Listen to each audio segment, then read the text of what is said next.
the prime frequency words, the structure words, social sight words, and then you get on to your style words, because we want them to be able to read at some point. But to begin, our students have to gain confidence. Now, regardless of what level they are when they come into my ESL class, I will set them some little task, and it might be speaking into a recorder any English word that they can say, any word that they know. Okay? Because they might only know hello. And that's fine. And then what I do in 6 weeks' time, I give them the same thing to do. And ask them, if it's a beginner's class, to tell me some sentences that they know. Because let me tell you, in 6 weeks' time, they will know some sentences. And so I get them to record that. And then in another 6 weeks, I get them to record again. Because at the 12th week, this is when students may fossilise. Do you understand fossilise in a language? Okay, it's where they stop learning. And they stop learning for various reasons. They stop learning because they think they have sufficient. Because they've been able to get on a bus and buy a ticket, or they've been able to go to Walmart and exchange a shirt for some money. I heard Sam Walton many years ago to say one of the biggest areas of profit in his shop, Walmart, was the fact that people of second languages do not know how to return goods. And he said that was one of the areas of the biggest profit making in Walmart. I was astounded. And of course that then made sure that every ESL class I ever teach, they know how to take their back and fill out a form and sign, okay? But he did it as an observation of more and more people coming into the country. He wasn't gloating about it. He was the opposite, because he was a man into education.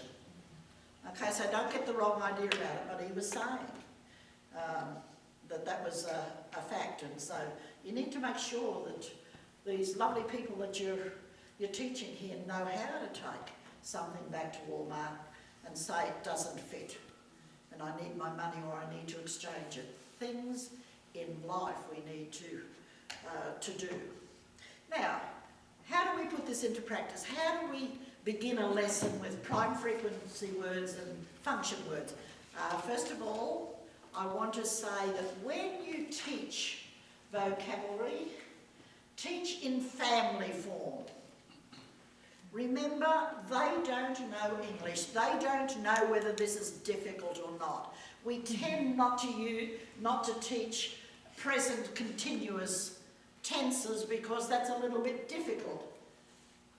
Everything is difficult when you're starting off. And if you teach in family form, they don't know that you're teaching the difficult thing. So if I were teaching, say the word run.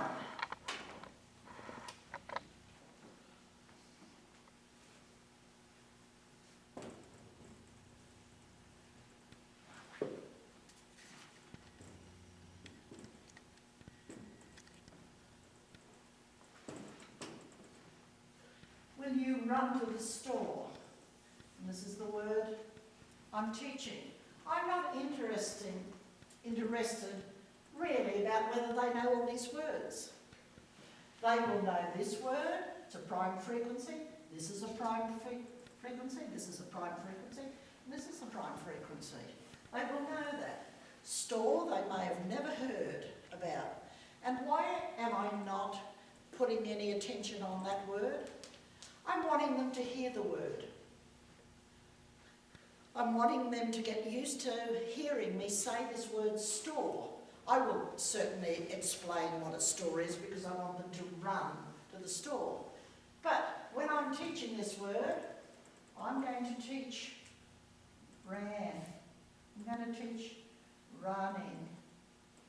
I'm going to teach the whole family all at one time.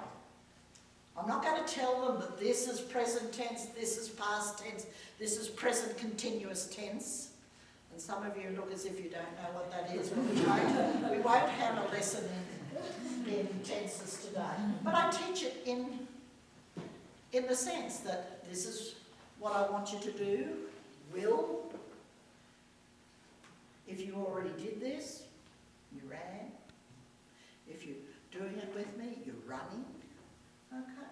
So teaching family forms. And here in the United States, when we talk about family form, it is a prime frequency word. Is a prime frequency word. You need to teach the contractions. This nation of yours has so many contractions. You use many, many contractions. In the British English, we do not use as many as you do. And so you need to teach it so that the people know it means exactly this. And the difference between these two. This is what I mean by family form.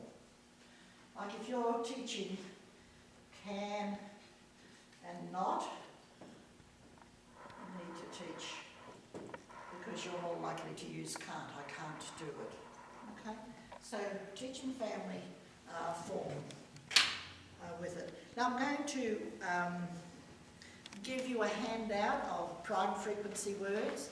I'm going to give you a handout for social site words, a handout for function words, so that you have them for your reference and you can look at it. So if you'd like to take one and then pass the folder down. If you'd like to take one and pass the folder down. If you would like to take one and pass the folder down. You mentioned a few time frames in your lesson. There's 6 weeks or 12 weeks, and then 2 weeks. Is that assuming that you teach classes every day, or is that a weekly Yeah, class? if I teach classes 2 hours a day, 4 days a week. Okay. Yes. And I know that you teach once a week. So, you know, I'm just... an ESL class really needs more than once a week, but once a week is better than none a week, okay?